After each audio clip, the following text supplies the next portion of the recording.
Le Grand Matin Sud Radio, 7h-10h, Patrick Roger, Laurence Garcia. Allez, à 7h51 dans Sud Radio, vous explique comment expliquer justement le retour du grand froid. On pose tout de suite la question à Marc Tardy, agrométéorologue chez Météo France. Bonjour. Oui, bonjour. Bonjour. On va voir dans un instant s'il faut redouter des épisodes de gel. D'un mot, d'où vient cette vague de froid ? Ah bah, le froid vient du nord, ça je n'apprends personne. Oui, ça c'est vrai, mais pourquoi à cette saison aussi froid, mon cher Marc Tardy ? Alors pourquoi cette saison, c'est tout à fait normal. On va dire que ce qui est anormal, c'est qu'on a vraiment ce premier épisode hivernal qui touche toute la France avec cette ampleur-là. C'est assez contradictoire quand on est au printemps calendrier et on a vraiment une offensive hivernale un 1er avril. C'est assez, je veux dire, même la date est un peu atypique. Bah oui, c'est ça, parce que vous avez déjà vu de la neige au nord de la Loire un 1er avril, parce que il pourrait y avoir des flocons. C'est pas absolument certain, mais il pourrait y en avoir. Hein. Oui, tout à fait. Mais j'ai déjà vu aussi, moi j'habite de côté de Toulouse, de la neige au mois d'avril.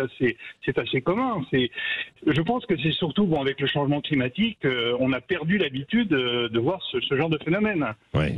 Et en particulier, le changement climatique, qu'est-ce qu'il nous indique ? C'est qu'on a des phénomènes en fait qui sont plus marqués, plus violents, mais qui arrivent à un rythme peut-être un peu moins régulier, quoi. Ouais. Mais un phénomène comme de la neige au mois d'avril, ça n'a rien du tout d'extraordinaire. Je veux dire, si on regarde sur les 30 dernières années, des phénomènes comme ça, c'est assez courant. Oui, c'est ça, en plaine, quoi. Sans parler évidemment de neige sur les hauteurs, mais en plaine, quoi. C'est ça.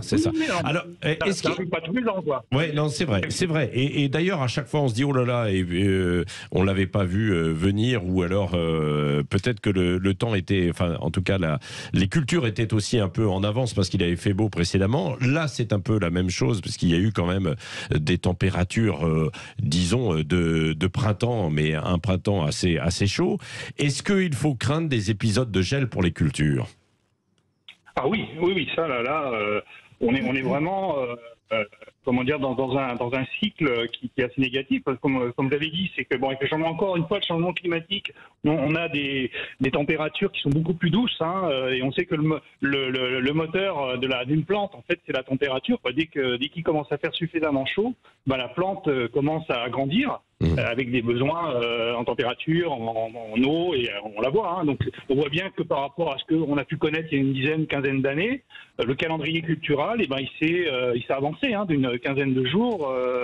Et quand on a des épisodes comme on a eu pendant une dizaine de jours, où on a un épisode très printanier, vous allez dans les champs, dans les campagnes, c'est l'explosion. Ouais, c'est vrai. le bon côté. C'est vrai. Et de l'autre côté aussi, on manque de pluie. Il pourrait y avoir une sécheresse, ou est-ce qu'il va y avoir suffisamment de pluie dans les semaines à venir ? Bon, alors là, pour l'instant, dans l'état des sols, on est plutôt sur quasiment les 2 tiers de la France. On a un état de sécheresse plus ou moins avancé suivant les régions.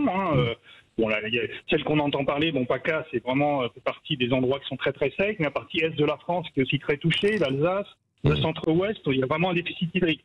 Donc on peut se réjouir, on va dire, de l'épisode qui va nous toucher, qui va nous amener quand même beaucoup de pluie et qui va au moins régler ce problème de sécheresse pour au moins ce début de printemps. Ouais. Après, pour l'été, des prévisions saisonnières qui portent sur les 3 prochains mois, à partir jusqu'au début de l'été, sont pas très optimistes, puisqu'on va plutôt sur un temps plus chaud sur toute la France et un temps encore plus sec. Ouais. Donc c'est pas... Voilà. Bon, donc il faut se réjouir s'il y a de la pluie, et de la pluie qui arrive, en tout cas pour les jours qui viennent. Merci Marc Tardy, agrométéorologue chez Météo France. Merci d'avoir été avec nous ce matin sur Sud Radio.